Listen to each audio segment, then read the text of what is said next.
That's why this is the most exciting and stressful part of the year, save for the playoffs. Especially for the young players now, because they hear their names being mentioned, and now they're out, on the West Coast and 3 hours behind, thinking when they come to the ballpark if their locker's empty or if they get that phone call from the GM or whoever, the manager, get called into the office.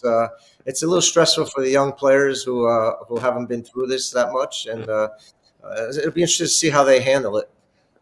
Yeah, John, how did you handle it? I mean, how often were you in that type of situation in your career? I got traded in the minor leagues on Mother's Day. I remember, and I was in the bullpen in Albuquerque, New Mexico, with the Dodgers, and I had my hat off and I was taking the sun. And our manager was an old military guy named Del Crandall. He was a catcher.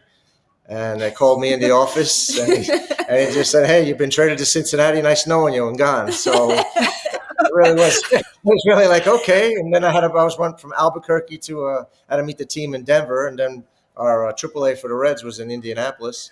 And the other time that I got traded from the Reds to the Mets was there was all speculation I was going to go to the Yankees. I thought I was going to the Yankees, and then when Joe McIlvaine called me to tell me that I knew it was the Mets right away, and I was very happy about that because I grew up a Met fan. But prior to that, the general manager for the Reds called me and said, "You've been traded to New York." So I just thought it was the Yankees. He didn't say the Mets. He just said New York. And then McIlvaine called, and nice. And there's like a guess. And then McIlvaine called. I was, wait a minute. Oh, it's the Mets now. So that worked out for me. But as a young player, because I used to see it in the locker room at this time of the year, guys' names who have been mentioned, whether it's a young player, like we have 3, 4, 5 young players in our organization now, or a guy who's been, 2 or 3 years in the big leagues. You see them always looking over their shoulders and listening, and I'm sure their agents are calling them, or they're calling their agents to find out if they're any word or anything. But there's nothing you can do about it. It's just part of the game, and you just have to go with the flow. And if you get traded, when I got traded, I was a little upset because I thought I was moving fast with the Dodger organization.